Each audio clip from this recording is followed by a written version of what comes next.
Welcome back to ResellRadio. You probably know by now that I'm one of your hosts, Éthan, and I'm the co-founder of Hustle, a community for resellers to come together and learn how to grow their shops alongside each other. Got a bit of a different one for you today. One of our very first guests on the show was Becky, aka the founder of Miss Festival. Her content was super popular, people loved it, and since then we've always been in the DMs back and forth talking about our businesses. She's given us loads of ideas that you guys have definitely seen the impact of and have enjoyed, so definitely grateful for that. I thought I'd mix it up today and ask her to interview me. So we're switching things around, and this show is about my journey as an entrepreneur, growing my Depop shop and then transitioning over to Hustle now, the relationship me and Nick have and how that has affected our business, and a bunch of other stuff that you probably haven't heard before, although bits of it might come up if you're watching any of the Instagram lives or anything like that. Just thought we switch it up. Let us know what you thought of this kind of content. If you want to know more about Nick and me, we'll get Nick to do one of these soon as well. Then let us know, we can do more of that. Leave a comment below and let us know what you think. And obviously in the description, you can check out everything else we do at Hustle, our socials, all that sort of stuff. And I'll drop Becky in there again as well, as she was kind enough to record this episode for us. Without saying anything more, enjoy. So yeah, let's begin with where did you start with Hustle? Like what inspired you to begin this journey? It already feels so weird being asked questions, you know. I thought I was going to be bare comfortable, but actually it's completely different. Where did we start with Hustle? So when we started the Depop, like, what is it, almost 3 years ago now? You know when you keep saying 2 years, but it's probably been longer by then. Yeah. So I think about 3 years ago now. We always knew that was just kind of like a stepping stone. Like, we never wanted to be the biggest Depop sellers. Like, we worked to get there, but it was always like, we want to run a proper big kind of separate business. But we never had any ideas for it. Depop was the best we could think of.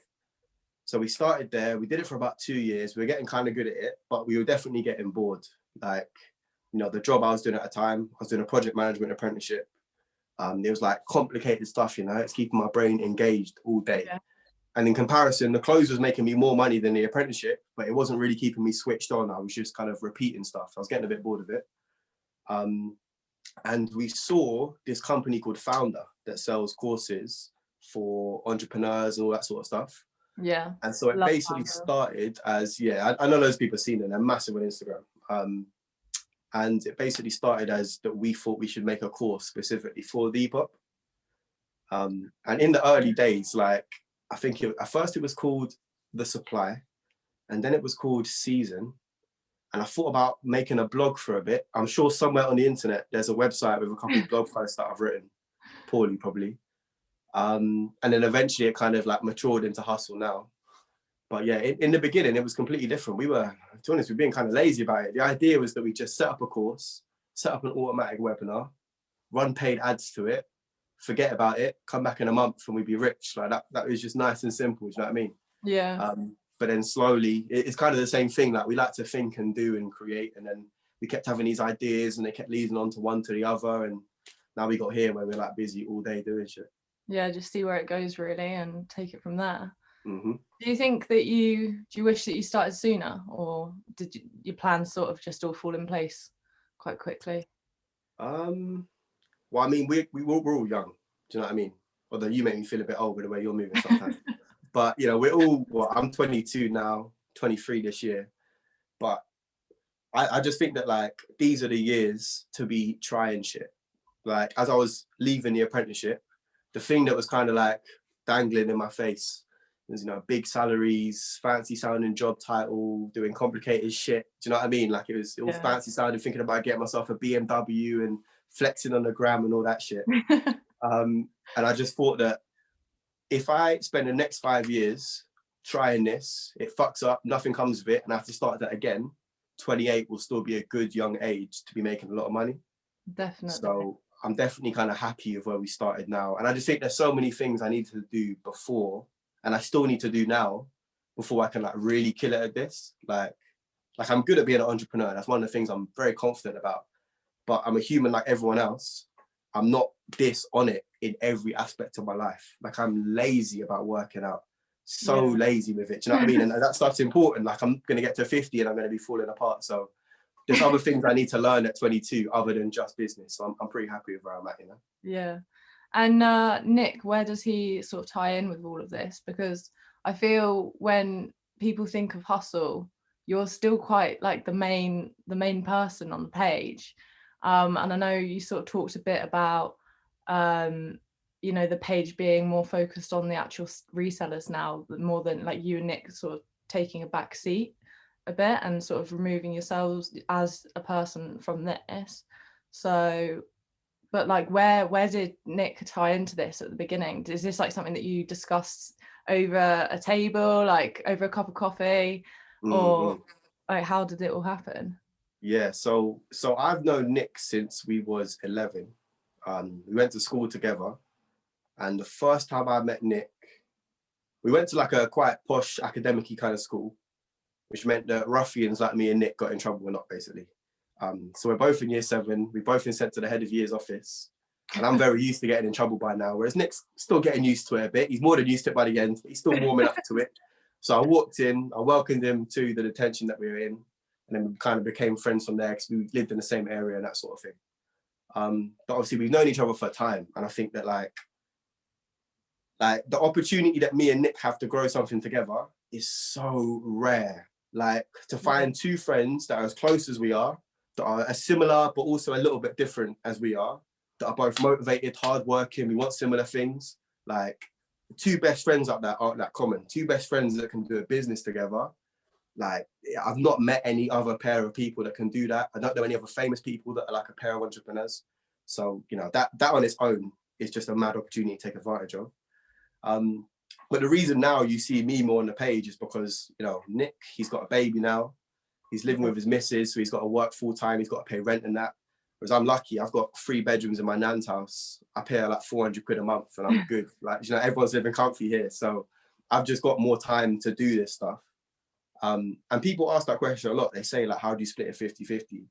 But the thing is like, we don't see 50-50 as I do 20 hours, you do 20 hours. We see 50-50 as I care about it as much as you care about it. Yeah. And as best as I can, bearing in mind I don't have a baby and a girlfriend and rent and all that stuff. Yeah. As best as we both can, we're going to do everything we can for it. We're going to commit as hard as we can. And I can like 100% say that while people might see me more in it, I would definitely not be able to run this without him. Like it just, I need a Nick next to me to be bouncing ideas and to be motivating me and vice versa. Do you know what I mean? It works, I think that's really important, definitely. But why do you guys sort of want to remove yourself from the brand? Like, why do you guys want to take your faces away from it? Because I feel like brands are quite important to have someone behind it to sort of add that, you know, like human face to it. Just makes it feel a bit more personal, doesn't it? So yeah, you guys want to move away from that. So that's one of the things that we're kind of conflicted about, because it definitely does help that me and Nick are always on it and that we're always talking and that sort of thing. But to be honest, like there's other people you can go to that will help you with Depop. There's this girl called Depop Mariah. You can check her out. She's an American girl. She gives out tips and stuff. There's this girl called Mogi Beth. She does it for like Poshmark. She's got 20k followers. So we're not the first people ever to think of this. I think we're just the first people to go this hard at it. And the thing is, it was meeting people like you and Jack actually that was like, we have to make it about them and not about us. Yeah. Because if you just decided now that you're going to start your own hustle, you've got way more sales than us. You've got way more bigger reputation on Depop than us. You had a much bigger following than us at the time. Like we're fucked. Like, you know, we've got no chance of competing with you. But if we make it about you, we make it about Jack, and we make it about all these other people in the community, well, whoever does that first and does it well wins. You can't compete with it afterwards. Do you know what I mean? So it's like Depop doesn't have a face. It's about the people on Depop. Hustle eventually won't have a face. It will just be about the faces and all the people that make it up. Yeah, I guess so, yeah. And I guess with Founder as well, like I don't actually know the owner of Founder off the top of my head, but he's always there doing the interviews with people. I recently watched an episode with Greta. I can't remember her surname, but she runs like multi-million-pound businesses, and she's like such an inspiration. So I guess he is always there to do the interviews, but just does take a bit more of a backseat across socials. Is that something that you're sort of planning on doing? Like, will you guys always be doing the interviews, do you reckon, on ResellRadio? No, I don't think we'll do the interviews forever. We're already starting to think about like to be honest, we're not the best interviewers ever. Like, we'll write it, we can have a conversation, but there's people that are much better at that stuff than us. So, you know, we'd like to get someone in to do that eventually. I think we're not too set on what we do because we're the kind of people that will get bored doing the same thing over and over. Yeah. So it's not that we'll always be involved in it in some way, but it's more that me and Nick want to be working on what's the next thing. Yeah. So right now the podcast is the next thing, so that's what we're focusing on. But like the editing, we've done the editing for a while, we got good at it, and then was like, well, there's no need for us to do that anymore. So let's get an editor in to start doing that stuff. We'll get to a point with a podcast where we're like, you know what, we've been doing it, I've enjoyed it, but I want to launch a different kind of YouTube content now. So let's get someone else to do the interviews, and we'll, you know what I mean? We'll just keep bouncing from this idea, that idea, trying different things. I think that's good as well, because I think eventually people are going to start, like, there's only so many resellers that you can interview and ask for tips, and you're going to keep getting like some are going to be the same all the time. So I think the fact that you're planning on moving it away and adding in a different variety of content is definitely going to help, you know, build up the brand. So what do you think that you're going to add in next, or is that a secret? We've got a couple ideas, a couple of things we're working on. So one of the things we're going to do is like a something like the one question show. So websites versus Depop. Get a big website seller, a big Depop seller, and they've got 5-10 minutes to argue out that one topic and all these other ones that we can think of, branded, non-branded, whatever we can think of there. Obviously, we read all the comments, like we always listen to what people want, because sometimes people have a lot better ideas than we do. Like, you've given us loads of fucking ideas that people probably don't even know came from you, that they see on the page. But one of the things we want to do is, like, have you seen Undercover Billionaire? No.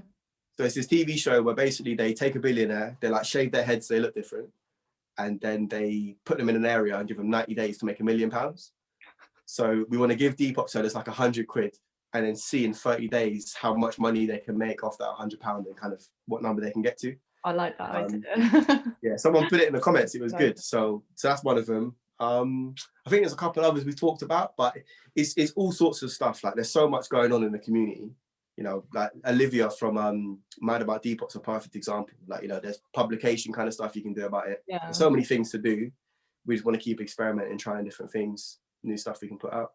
Yeah, it is crazy how big the community is. Like, it's not something that I'd actually thought about, because my whole time being a Depop seller, I was just so unaware of it. And then obviously you approached me for ResellRadio. I was so excited. And I honestly, before that, I was getting to the point where I was just like, oh, I can't really, sort of like losing my love for it. And then after my interview, like, I had so many people get in touch with me, like Culture Force and Jack Dainty have been buying hats off me. The support has just been incredible. So it's really helped me like get motivated again to just get back into things. But what was I about to say? I do this every time, don't I? I swear I did this last time as well. Like, I've got a train of thought. Go. It's your first time, so I'll go easy on you. What you were saying about the motivation then? I think people have been saying that lately, and I didn't like really take that into account, because right at the beginning, if anyone saw like our original videos, they were like me and Nick walking around the park trying to motivate people on a Monday morning. Like, it's very, very cringy. Like, I'm very tempted sometimes to delete them videos, but I think, fuck it, I'll keep it up so people can have a laugh about it. But the motivational kind of, what was that? I think you should repost it so everyone can see it. I think it'd be a laugh. Every now and then I put one up, but there's some that are just like the very, very first video, right? So we recorded a whole course. So we never released the course because we kept getting better so fast, we realized it wasn't good enough. But the very, very first setup was right there. I'm in one chair, Nick's in another, and we took out clips from the course. What that meant was, for the first video, Nick's talking for like 2 minutes, and I'm just sitting there like this. And every 5 seconds, I'm like, I should probably move. So I'll just give a little nose scratch. Just like that. Roll the neck a bit. I'm just, for the whole 2 minutes straight, I felt so awkward in front of the camera. Yeah, the first content was not good. I like talking about that video because there's so many people that are like afraid to put something out. Yeah. And I was like so afraid of putting that stuff out because I could see how shit it was. But I had to do it to get to this point. So, you know, I'm glad that we did. You've got to start. But yeah, what we were saying about the motivation, like I underestimated that as an element of it. But yeah, it's like the community's already there. People are talking to each other in little groups. This is just a place for them to kind of like be encouraged to do that. Yeah. So I want more of our stuff to be about not just responding to a comment about what we said, but responding to someone else's comment about what we said, and maybe meeting someone through the comment section, or like the logo competition on the story, getting to see loads of other shops and what they do. Want to get you on it more, Jack on it more, the other Jack, Callum, all these other people. I want it to be about the people behind Depop, not about us, you know? Yeah, definitely. And the Mackey's hat, I see you wearing the Mackey's hat. That's become like quite a staple piece, hasn't it? It has. You know, it's always coming up in comments and stuff. It was on the live last night. Everyone was bidding on it, saying that they wanted it. Yeah. Did you think you'd ever give it away? I've been thinking about it. I mean, credit to you. You're the one that thought of that, to be honest. I put the hat on one time and then you mentioned it. And I thought, yeah, that is kind of a smart thing. It's become the hustle thing. So credit Miss Festival for that one. I will give it away at some point. But at first it was like, oh, we'll give it away at the 5K. But then I realized like it means more to me than 5K followers. Yeah. And then I was thinking the 10K, but it means more to me than 10K followers. So I don't know what it would take for me to give it away. but this is the start of the grind. Like, this is me in college deciding that I'm going to make some money. I'm going to get on my shit and I'm going to be like mad successful. I'm 17 years old. Then 5 years later, like, it all started with this hat and that uniform. So to give it away, I don't know what it would take. I'll do it, but I don't know when. I'm not sure on when yet. It means a lot. Should add a Hustle and a Breezy logo onto it. Yeah, so into a little bit on the back. So with Breezy, why do you keep it separate? Because obviously you've got such a big platform now, or like it's growing so quickly. I would have thought collaborating the two, it would benefit your store loads. So what makes you want to keep it separate? So there's kind of two things there. The first is what we've been talking about making it about other people. I don't want it to be a thing where, like, we're a business. At some point, we're going to monetize Hustle. We're already monetized it a little bit, you know. We get consultation clients through, for example. We're working on like some sponsorship deals. So we already make a bit of money off it, but we just want to be careful that, like, we don't want to take every opportunity there is to make money from it. In our minds, it should be like 95% free. And then there's just a very specific service that if you want that, you can pay for it. But other than that, DM's always open. We're going to keep putting out free content. And it's just for the majority of people. Yeah. And so with Breezy, it was like, you know, we decided to give the course out for free. We decided to do like the podcast for free. Do we link in the shop and make money from the fact that we're giving out free content? And we just decided that, you know, if people find out about Breezy because of us and they look at it, then cool. But that's not one of the things that we want to monetize on it. That should also kind of be free as well. Yeah. Because we have to make money on some things, but we don't want it to be a case of like people just feel like we're giving out free content so that we can make money. We're giving out free content because we're giving out free content. And if there's probably going to be so many people that are going to follow us for the next 5 years and they're never going to spend any money with us. And that's completely fine. Like, we are catering to those people. It's just that some people will want to spend some money with us. Some people will want to buy some stuff, and we're going to work out how to cater to them too. But, you know, if you do nothing but take away free content from us, then that's exactly what the free content there for. You know what I mean? There's not a hidden agenda there. Yeah, no, I do actually like the fact that you keep them separate. But have you got an Instagram for Breezy? We don't right now, but one of the things we're kind of working on as well is I've always like had this idea in my head that I would start a kind of a Yeezy, Kanye West fashion / music thing. And that itch is starting to grow and I want to scratch it. So Breezy hasn't got one right now, but we're planning on starting a website, getting some stuff designed, maybe a bit of rework, that sort of thing. And then, setting up a separate Instagram page for that and kind of growing that as not really a business, but like a little side project just for fun, really. Yeah. And is that more your project or Nick's, or is this again something that you're both working on? So we'll both work on it, but it will probably end up being more mine. Just because I've come from the art background, I'm going to want to do the drawings and the design, and do you know what I mean? Like, it's not really to make money, it is more just for fun. And we can experiment with having a Shopify store, doing marketing campaigns for shops and that sort of thing, and we can learn and share that with other people. Yeah. But it's not really about money, it's more just something I want to do, something that I think would be fun. So start at some point. Do you reckon as you do that and you do sort of look at Shopify more, Hustle will sort of focus more on reselling it generally instead of more Depop? Yeah, completely. So right now it's very much like a Depop thing, because we wanted to start somewhere very specific. Yeah, have a niche. But yeah, exactly. But in reality, like, you know, I think about 3/5 of audience is male right now, and Depop's probably like 70% girls. So in the future, once we've kind of done this demographic really well, that will change and we'll start to hit a wider audience. Depop's not the only app. You've got ASOS, you've got Isuku coming up, you've got eBay. So we want to start helping those people too. And then that's all kind of at the app level. And then there's people that want to take it further and move to websites. Obviously, we're not really helping sellers like you too much right now because you're kind of further along your journey. But we want to find a way of being able to help sellers like you and Jack and the people that are wanting to take it to their next step. So that will come down later down the line. Yeah, I think that'd be really interesting, especially if you can get sellers like me who are looking to move away from Depop more involved. Especially, I think that's a lot of content there, because I know for a fact I'm struggling so much to try and make that conversion, and it's just there's so much more to think about than you actually realize. Like, oh my god, I can't even begin to explain how much there is to think through. And it probably is because my mum runs her own business. She's constantly telling me like, oh, you need to do this, you need to do that, and I'm like, whoa, let's just take this a step back at the moment. Yeah, I just run a Depop shop at the moment. Yeah, Like, yeah. I think she likes to think that I'm going to be a lot bigger than she just has bigger ambitions for me than I do, to be honest. I She's don't know. like, You got pretty big ambitions, so I don't know how big she's thinking, but I think you'll do all right on your own.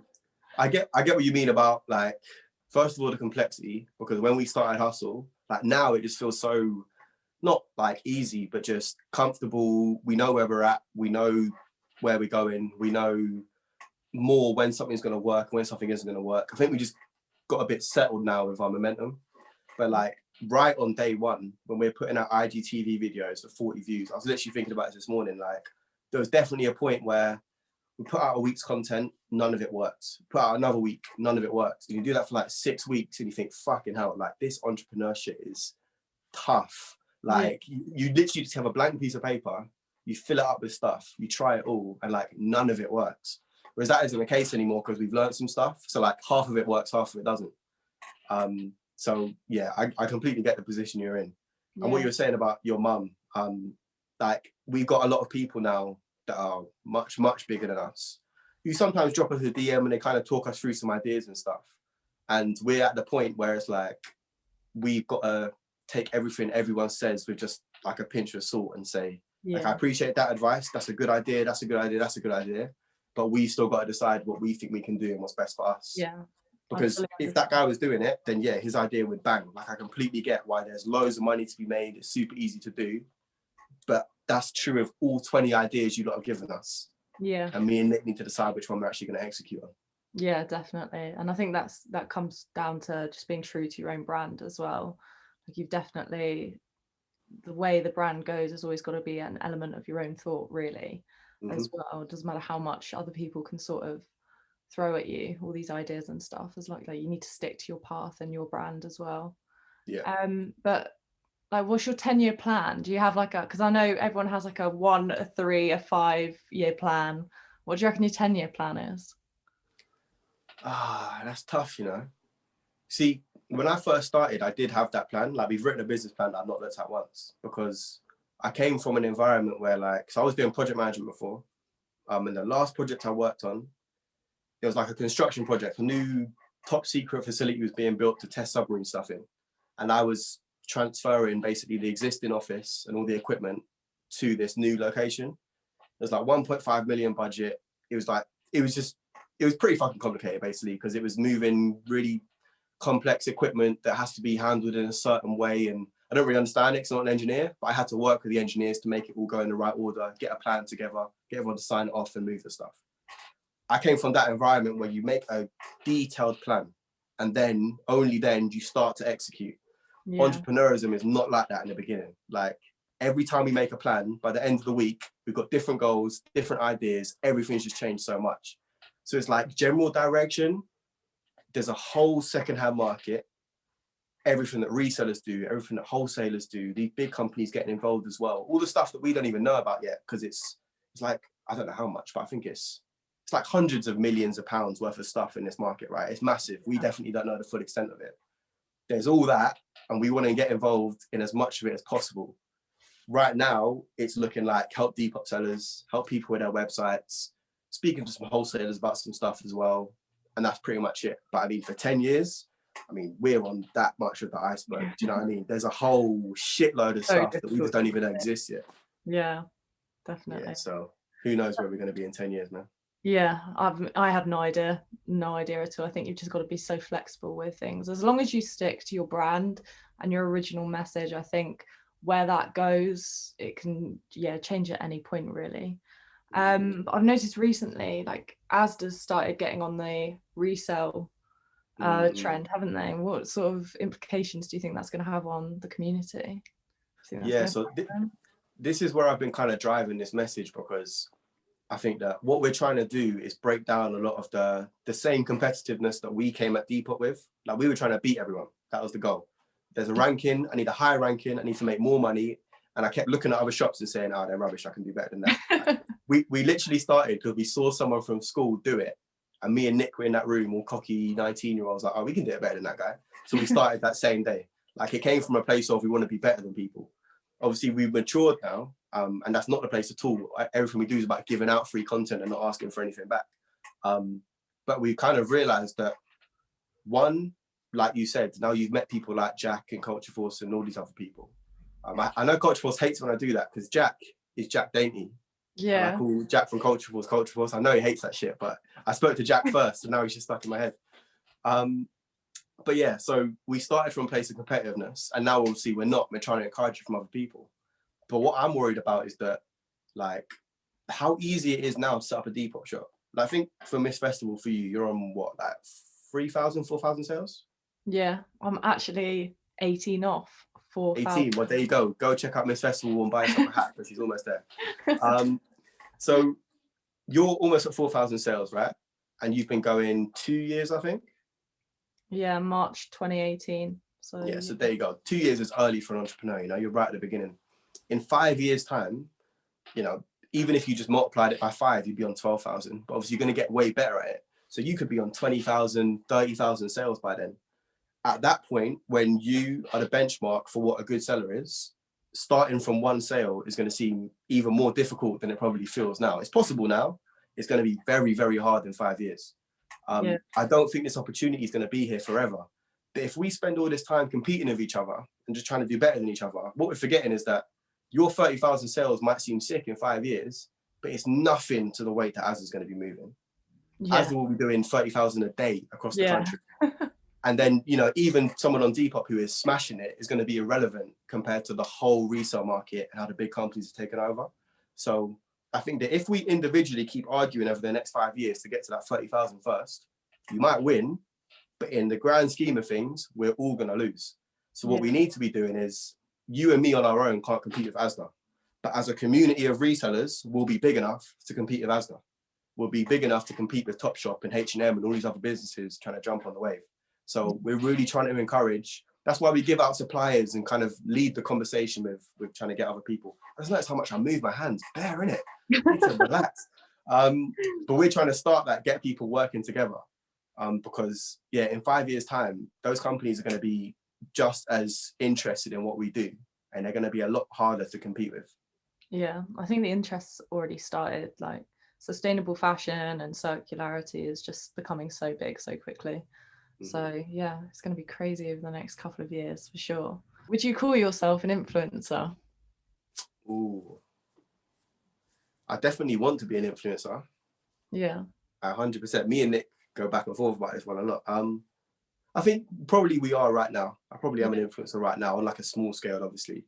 But it's like, I think anyone that has any kind of, you know, you can be an influencer off of social media.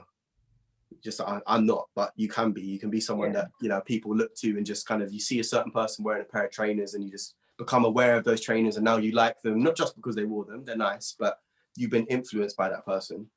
And obviously I spend most of my day saying things on a camera. I must be influencing what people think and feel.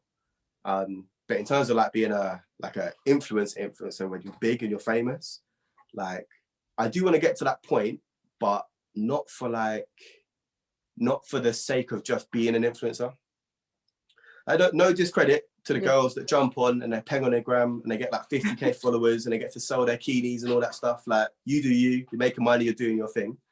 But I want to be an influencer because I've done something. Yeah, that is like, true influencing, I'd say. I'd say people who, you know, put on an outfit and put it up on Instagram, I think that's more fashion blogging than influencing. Yeah.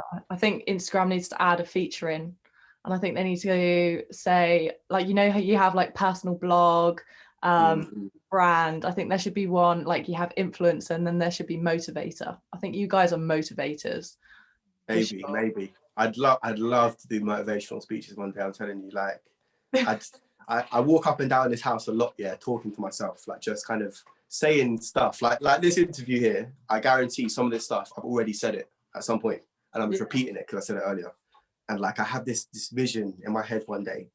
There's like 1 million people in the crowd, like all of them, and I'm just fucking getting them gassed up. I'm dropping the right joke, and they're laughing, and the energy's just wild. Like, I love speaking on stage, man. I love doing that. I think you can do it, you know. I'd say you're a motivator already, for sure. You're always motivating people every day. So you're too kind. Too kind. I know. So I want to do it one day. I definitely want to do it. But it's what I was saying with the influencer thing. It's like, I want to do it, but I don't want to be a motivator for motivator's sake. I want to be a motivator because I've done things that I have like credibility to actually say to people. Like, you know, right now I'm giving some advice on being an entrepreneur and what I think. Because, to be honest, compared to like a Depop seller with 10 sales, I probably do know a bit more that could help you. Yeah. But compared to an actual entrepreneur who's running a business, I might think I know stuff, but I've got no proof yet. So it's just an opinion. Yeah. It's the same on the stage. I don't want that 1 million people to just believe me because I've got charisma and energy and I'm getting them gassed up. I want them to believe me because I know what I'm talking about. And since I don't really know what I'm talking about yet, I'm not going to jump on the stage just yet. Yeah. Holding off. What would you say out of everyone you've spoken to, I bet you've had so many tips come in from each seller. Which would you say are your 3 favorite tips that you've been given from other sellers? I thought you were going to ask me for my favorite seller. I was like, you can't do that to me, Becky. You're going to stitch me up there. 3 favorite tips, like what to do with Depop. Yeah. I feel like they're obvious ones, but the obvious ones are the important ones. Like, definitely focus on selling things that you love and you are personally interested in. Don't start with the attitude of like, oh, that person's doing that sick, so I'm going to copy that. Like, unless you actually personally like what they're doing. Like look at Jack Dainty. He's killing it with the unbranded stuff. Yeah. But because that's so Jack, like no one else would be able to replicate that the way he's done it. You know what I mean? It oozes his personality. Same with Culture Force. Like, he likes his Supreme and that sort of stuff, hypebeast stuff. I kind of like it, but I still wouldn't do it as well as him. So I just don't have that personal interest in what he's got going on. I obviously couldn't model the bikinis in the same way you do. It wouldn't quite look right on me. So you have to do something that you're interested in. That's the first one. Second, I'd say go in it with like I think just match your expectations with what you're willing to put in. Don't be that person that says that they're going to be the biggest seller on Depop. Yeah. If you're not, 1, super passionate about Depop, super passionate about fashion, and 3, working like 18 hours a day. Yeah. Like, because if you're doing those things, then you have the right to say that. But don't kid yourself that you're going to reach some massive level, like you're going to be a millionaire by the time you're 25, if you're 22 and you've done anything other than work this whole week. Because that's what it's going to take to be a millionaire by 25. It's going to take 7 days straight, 18 hours a day, every day. And some people can do that because they love it. Some people can just go all day, and like, credit to them, they will get to that £1 million by 25. But if you're not that person, just be honest with, like, you know, I'm only putting in 8-10 hours a day. I'm working hard. And so by the time I'm 30, I'm going to be pretty successful in this thing. There's nothing wrong with that. Do you know what I mean? Just match the expectation with what you're actually willing to do. Don't set yourself up for failure. Exactly. That's exactly it. That was 2. Don't know if I've got a third one. Don't rush jumping onto a website. That would be the third one. just make sure you're doing it for the right reasons. Like if you want to build your own brand, if you do consider yourself kind of more of an entrepreneur than just a Depop seller, then yeah, that is the right move for you maybe. But if you just want a website because you want your own logo and you want to have a website and an Instagram page with a big number that you can show off to other people, it's not a good reason to do it. No, I agree with that, definitely. Yeah. There's a lot of friends that I know who are so keen to start a brand, and I think they've seen what I've done on Depop and do think that like I can give them advice on how to do it. But honestly, I just think it's such an independent journey, and you're going to constantly learn things as you go. So yeah, I just think you've just got to get yourself out there, have a clear vision, and just enjoy it. Just love it. Like just make sure you love what you're doing, really. Yeah. And just like just do shit. Like that's all it comes down to at the end of the day. Like me and Nick were in that room and we kept thinking, and then eventually we just said, let's just do something right now. So like that day we bought our first items, and by the end of the week we had like a 1 week plan. At the end of the week we got our first items up, we made our first sales. And since then it's just been get a blank piece of paper, write down everything we can think of doing and do the most important 3 or 5 of them, and then get another piece of paper and write again and just do and do and do and do and do. And what helps is that we've gone through, not every day, but bursts of doing for like 12, 15 hours a day sometimes. So we've got results kind of quick. But even if we haven't, just keep doing shit. Like just keep speaking to people, keep working, keep trying new ideas. Just do. And eventually something will happen. Yeah. I don't think that works for like maybe setting like a very specific goal and working towards it. It's a bit more chaotic than that. But I think when you're starting out in a business, I wouldn't worry personally about specific goals. I wouldn't personally worry about writing a business plan in massive detail. I would just sit down and think, what can I do this week that's going to get some shit done? Do it. And at the end of the week, plan the next one and just keep going from there. Yeah, definitely agree with that. How's TikTok going? Because last time I spoke, kind of struggling to get it kicked off on the platform. Yeah, TikTok's a bit of a mad one. I'm not going to lie. TikTok is tough. I think for all of us, I've seen so many people jump on it and all of us getting like 200 views. It's not easy to work out. I think that like what I've kind of picked up from it so far is that, first of all, obviously it's not coming naturally to us, even though we're quite young. It definitely started from a place of like 14-year-olds. Yeah. So it's just a lot harder, even though it only seems like 8 years, it is quite a big difference between like the core people on the platform. And like we're used to Instagram and Facebook, and some of us like MySpace and stuff. So social media just works different in our brain. So it's going to take some time to work out. But I think that the approach I take to all my content, whether it's Instagram, YouTube, anything, is just let me not worry about the algorithm. Let me look at the data because it might give an indication to how things are going, but let me not worry too much about the numbers. How can I make content that's valuable to my audience? Yeah. How can I entertain them, make them laugh or smile? How can I inform them about something? How can I inspire them to maybe go up and do something or something they think is cool, they maybe want in their own life, and just make content that does that stuff and pretty much, not completely, but pretty much ignore the numbers. Because if I just get good at entertaining people, inspiring people, and whatever the third one that I said was, if I just get good at those things, eventually I'll make good content. It might take a bit longer in the short term, but in the long term, I'll learn how to make good content. That's how we got to this point with the podcast. We never ever thought what IGTV video is going to get us the most views. We always thought, how can I put content out that is going to help people run their shops, that's going to entertain them in some way.